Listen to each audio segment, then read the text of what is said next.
Bienvenue sur la chaîne de Inokin France. Cette chaîne aura pour but de présenter les produits de chez Inokin, leur descriptif, leur composition et leur fonctionnement. Tout ceci en partenariat entre le pôle Inokin France et Seb et les Vapes.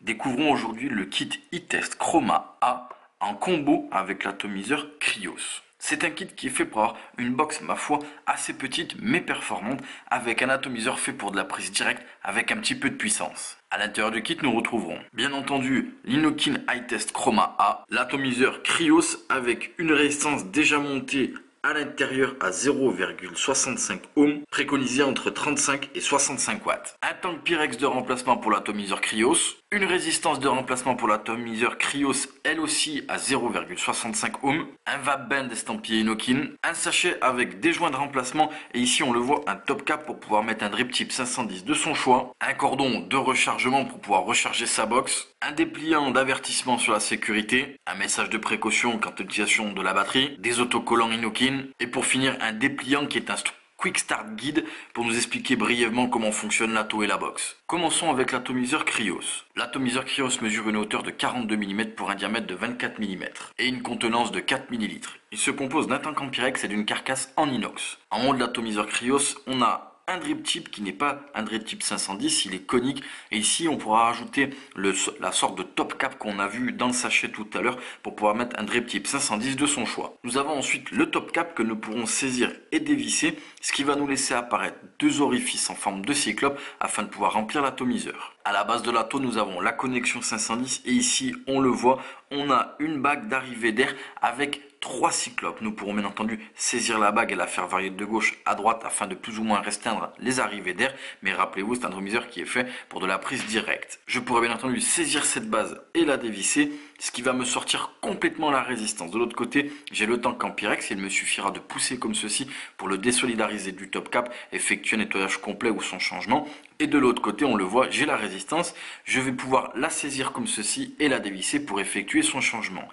Pour l'instant, à l'heure actuelle, avec l'atomiseur Krios, il y a seulement des résistances à 0,65 ohms, comme on le voit ici avec quand même un gros passage d'air préconisé entre 30 et 65 watts. Ici, je vais imbiber ma résistance, remonter l'atomiseur, on va passer à la box. Au niveau de la box, on a une batterie intégrée de 2000 mAh. Elle est capable de faire du contrôle de température en SS, ENI et TI, entre 200 et 600 degrés Fahrenheit et entre 150 et 315 degrés Celsius. Elle est également capable de faire du wattage. Au sommet, nous avons une connexion type 510 avec un pin sur ressort. En façade, nous avons un bouton Fire, un bouton plus, un bouton moins et ici une connexion micro USB afin de pouvoir recharger sa box. Sur le côté, nous avons bien entendu un écran intégré au design. Ici, quand je vais démarrer ma box, il y a 3 LED, verte, orange et rouge, à savoir que c'est un témoin de charge. LED verte veut dire que la batterie est vraiment pleine, LED orange veut dire que la batterie commence à se décharger et LED rouge veut dire que la batterie est vraiment déchargée. Au niveau de l'écran, on le voit, j'ai ici un témoin de résistance présentement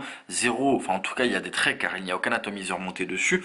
Dessous, j'ai des volts qui vont dépendre des watts demandés en fonction de la résistance. Ici, nous avons un timer, c'est le temps qu'on a pris pour faire notre puff et au-dessus, le témoin de charge. Devant, nous avons bien entendu les watts. Pour pouvoir ajuster les watts, je reste appuyé sur le bouton plus ou le bouton moins.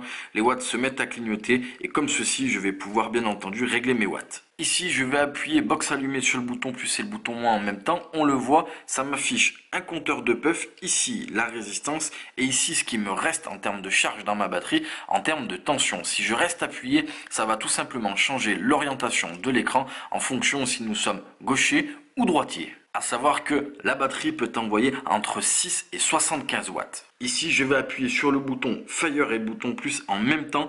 Et comme on va le voir ici, ça va me permettre de passer en contrôle de température ENI, TI et Stainless Steel. Pour régler la température, je reste appuyé sur le bouton plus ou le bouton moins. La température se met à clignoter et pour passer des degrés Fahrenheit au degré Celsius, je vais la limite haute ou basse de l'un ou de l'autre et ça va me permettre de basculer sur l'autre mode. Ici, je vous l'ai dit, elle va jusqu'à 600 degrés Fahrenheit, donc je vais monter, comme vous le voyez, à 600 degrés Fahrenheit et si je continue à appuyer, automatiquement, je passe en degrés Celsius. Ici, je suis en contrôle température en SS à 150 degrés Celsius pour pouvoir régler les watts de départ. Je vais appuyer sur le bouton Fire, le bouton moins en même temps et comme on va le voir ici, les watts en bas se mettent à clignoter. Je vais pouvoir régler les watts de départ. La Chroma A mesure une hauteur approximative de 70 mm, une largeur comme ceci de 24 mm et une profondeur comme ceci de 47 mm.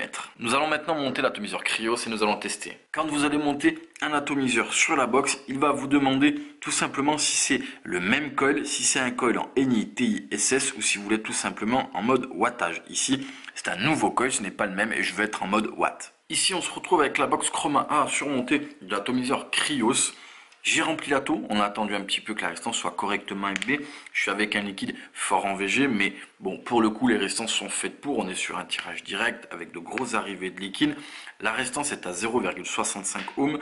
La box m'affiche 0,66, donc on est dans ce qu'on nous annonce. Elle est préconisée entre 35 et 65 watts. Je suis à 40 watts, les tirages complètement ouverts et on teste ça.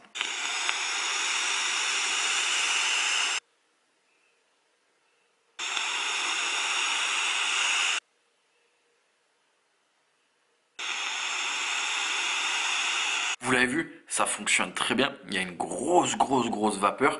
C'est vraiment fait pour ça. Et pour le coup, dans cette catégorie d'atomiseurs, j'avoue que la restitution des saveurs est vraiment bonne. Attention, bien entendu, la vapeur risque d'être un petit peu chaude en fonction de la puissance à laquelle vous allez l'utiliser. Mais sincèrement, il y a une très bonne restitution des saveurs. En ce qui concerne l'ensemble, vous le voyez, l'atomiseur match bien avec la box. Cette box, on en a déjà parlé, elle a une ergonomie vraiment intéressante avec ce petit grip. Elle rentre dans la main, elle est simple d'utilisation. Ce kit est fait tout simplement pour ceux qui cherchent de la prise directe, pas spécialement violente, puisqu'on peut rester avec l'atomiseur Krios à 35 watts, mais on peut aussi monter assez fort et qui veulent un setup, ma foi, assez petit, facile à prendre en main. Voilà, ce sera tout pour le kit Chroma A de chez Inokin et nous vous remercions d'avoir regardé cette vidéo sur la chaîne de Inokin France.